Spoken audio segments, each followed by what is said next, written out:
ఇస్తున్నాను. అధ్యక్ష, నేను చూశాను, మీరు వచ్చారు, గౌరవంగా గవర్నర్ని రిసీవ్ చేసుకుంటున్నాం. ప్రజాస్వామ్యంలో ప్రొటెస్ట్ చేయడం తప్పులేదు. నేను 5 ఏళ్ళు మాచర్లకు పోలేకపోయాను. ఆత్మకూరులో ఉన్న పళంగా కొన్ని కుటుంబాలను బయట పంపిస్తే వాళ్ళ ఊరికి పోయి పరామర్శించడానికి నాకు 5 సంవత్సరాలు సాధ్యం కాలేదు. వినుకొండలో హత్య జరిగిందంటే ఆనాటి ముఖ్యమంత్రి పోతే ఇక్కడ ఎవరు అబ్జెక్షన్ చెప్పాల. అది వాళ్లకు మనకు ఉండే వ్యత్యాసం. ప్రజాస్వామ్య పద్ధతిలో వాళ్ళు ఏం చేసినా నేను ఎక్కడ అబ్జెక్షన్ చేయను అధ్యక్ష. నిన్న అక్కడికి వస్తే గవర్నర్ వస్తూ ఉంటే అప్పుడే వచ్చి గవర్నర్ వచ్చే సమయంలో ఆయనకు అడ్డం పడాలని ప్రయత్నం చేస్తున్నారంటే అది ఏ విధంగా సంస్కారం అయితే నాకు అర్థం కాలేదు అధ్యక్ష. అదే మరి నేను ఒకటి హామీ ఇస్తున్నా, ఫేక్ రాజకీయాలను సహించాం, అబద్ధాలు చెప్పి రాజకీయం చేయాలంటే ఉపేక్షించాం. 31 మందిని చంపారన్నారు. 31 మంది పేర్లు ఇమ్మంటే పేర్లు ఇవ్వకుండా 31 మందిని చంపేశారు. ఎవరు వాడు? 36 మంది పేర్లు లేకుండా 36. ఏమంటారు? ఆ పరిస్థితి రానిలే, అదే లాస్ట్. మీరు గుర్తుపెట్టుకోవాలి, అదే కడపటిది కావాలి. ఆ రోజు కూడా నేను చూశాను, నిద్రలేశాను సీఎంగా. సాక్షి స్క్రోలింగ్ వచ్చింది. ఆ స్క్రోలింగ్లో వివేకానంద రెడ్డి హార్ట్ అటాక్, గుండెపోటుతో చనిపోయాడు, అయ్యో పాపం అని నేను కూడా బాధపడ్డా. అంటే ఒక ముఖ్యమంత్రిని కూడా మభ్య పెట్టగలిగారు. ఈరోజు రాష్ట్ర ప్రజానీకం గుర్తుపెట్టుకోవాల్సిన అవసరం ఉంది. అక్కడి నుంచి మార్నింగ్ రాలేదు, ఫ్లైట్స్ ఉన్న ఎలక్షన్ల ముందు హెలికాప్టర్ రాకుండా, ఫ్లైట్లో రాకుండా బై రోడ్డు వచ్చారు. ఆ డ్రామాలన్నీ నేను చెప్పదలుచుకోలేదు. అంటే సాయంత్రం వచ్చారు, మాట మార్చేశారు. నెక్స్ట్ డే నారాసుర రక్త చరిత్ర, నా చేతిలో కత్తి. అంటే అధ్యక్ష, అలాంటివన్నీ చేసి నాటకాలు ఆడే పరిస్థితికి వచ్చారు. ఏదేమైనా ఇలాంటి సమస్యలన్నిటికీ ఒకటే మార్గం, ప్రజా చైతన్యం, ప్రజల్ని అప్రమత్తం చేయడం తప్ప వేరే మార్గం లేదు. తప్పకుండా నేను ఒకటే చెప్తున్నా, ఫేక్ రాజకీయాలు సహించాం. ఎవరి బెదిరింపులకు భయపడే పరిస్థితిలో ఈ ప్రభుత్వం లేదని మరొకసారి హెచ్చరిస్తున్నా, గట్టిగా చెప్తున్నా. లా అండ్ ఆర్డర్ పరిరక్షిస్తాం. లా అండ్ ఆర్డర్ని ఎవరు వైలేట్ చేసినా, ఎవరు వాళ్ళ చేతుల్లో తీసుకోవాలన్నా వాళ్ళందరినీ నిర్మోహమాటంగా హ్యాండిల్ చేస్తాం. మత ఘర్షణల్ని, ఫ్యాక్షన్ రాజకీయాల్ని, రౌడీల్ని, తీవ్రవాద సమస్యని పరిష్కారం చేసే చరిత్ర ఇక్కడే మాది.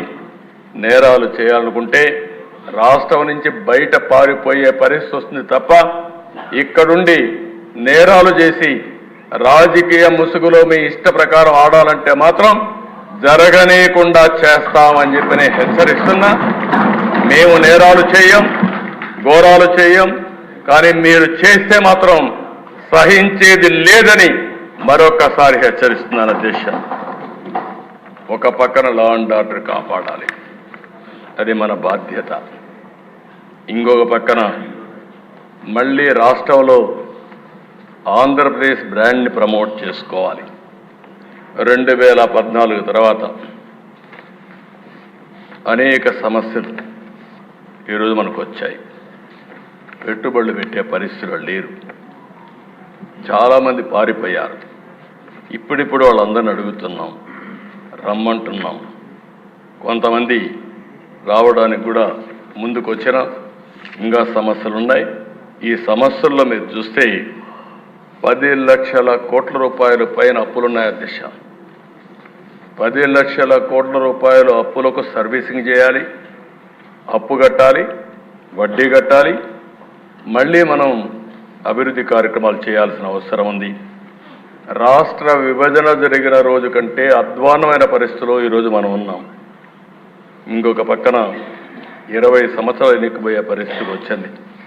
అట్లని చెప్పి భయపడి పారిపోవడానికి ఈ కూటమి సిద్ధంగా లేదు. నేను కానీ పవన్ కళ్యాణ్ గారు కానీ బీజేపీ కానీ మళ్ళీ రాష్ట్రాన్ని రీకన్స్ట్రక్ట్ చేసే బాధ్యత, రీబిల్డ్ చేసే బాధ్యత తీసుకుంటాం, చేస్తామని చెప్పి కూడా నేను మీకు తెలియజేస్తున్నా. పరిపాలన గాడిన పెడతాం, రాష్ట్రాన్ని నిలబెడతాం, పునర్నిర్మాణం చేస్తాం. ఈరోజు ఒక్కొక్క ఇటుగా పేర్చుకుంటూ వస్తాం. ఏదైతే ప్రజలు మన మీద యాస్పిరేషన్స్ పెట్టుకున్నారో, భారీ ఆశలు పెట్టుకున్నారో, ఆశల్ని ఆకాంక్షల్ని నెరవేర్చే బాధ్యత తీసుకుంటాం.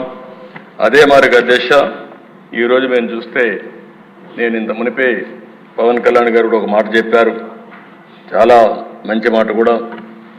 మనం ఎవ్వరం కూడా ఇక్కడ ఉండే ఎమ్మెల్యేలు అందరం కూడా గుర్తుపెట్టుకోవాల్సింది, ప్రజలు మనం ఇంత మురుమారిగా ఏదో పెత్తందారి వ్యవస్థ కాదు, మన ఇష్ట ప్రకారం మనం చేయడానికి. నేను అందుకనే మా వాళ్ళని చాలా స్పష్టంగా అడుగుతున్నా, ఇప్పుడు కూడా మళ్ళీ అపీల్ చేస్తున్నా పోలీసులు కూడా, నేను ఎక్కడైనా పోతే సెక్యూరిటీ కోసం ఒక్క నిమిషం మీరు ట్రాఫిక్ ఆపి పంపించండి. ఒకవేళ కాదు అంటే నేను కూడా ఒక 5 నిమిషాలు లేట్ అయినా పర్వాలేదు, నేను ఉంటాను తప్ప ముఖ్యమంత్రి వచ్చాడని హంగామా చేసి మళ్ళా పరదాలు కట్టడం, చెట్లు నరికేయడం, ఎక్కడికక్కడ రెడ్ కార్పెట్లు వేయడం, ఇవి ఎక్కడా చేయొద్దని విజ్ఞప్తి చేస్తున్నా. చెట్లు నరికేయడం, ఇంకో పక్కన షాపులు మూసేయడం, స్కూల్స్ మూసేయడం, ఆ స్కూల్ బస్సులన్నీ పంపించడం, హౌస్ అరెస్టులు చేయడం, అక్కడ పోతే అన్ని పార్టీ వాళ్ళని హౌస్ అరెస్టులు చేసి ఎవరిని రోడ్డు మీదకి రాకుండా చేయడం. ఏం పర్వాలేదు, నా మీద ఒక రాయి వేసినా భరించడానికి సిద్ధంగా ఉన్నా. ఆ భరింపు ప్రజా తీర్పుకు, ప్రజా ఒక రివోల్ట్కి దోహదం చేసే విధంగా చేస్తాను తప్ప భయపడే పరిస్థితి ఉండదు. కాబట్టి ఎవ్వరు కూడా అలాంటి చేయొద్దని చెప్పి కోరుతున్నా. మా ఎమ్మెల్యే చెప్పిన దిశ అది ఏంటో ఆశ్చర్యం, నాకు అది అర్థం కాదు. ఎందుకు ఆ పైశాచిక ఆనందం కూడా నాకు అర్థం కాదు. హెలికాప్టర్ పైన పోతుంది, రోడ్డు అంతా బంద్, అంటే చెట్లు నరికేయడం, అంటే పైన పోయి హెలికాప్టర్ కూడా చెట్లు అడ్డం వచ్చాయి. దిశ చాలా జరిగాయి. ఏదేమైనా ఈ రాష్ట్రంలో మళ్ళీ మనం గుర్తుపెట్టుకోవాల్సింది,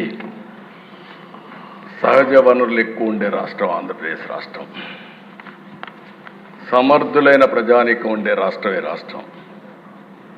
అదృష్టమో దురదృష్టమో తెలియదు కానీ ఈ రాష్ట్రంలో మాత్రం మనం ఏమీ చేయలేకపోతున్నాం. రాష్ట్రం బయట పోతే మాత్రం మనకు తిరుగులేదు.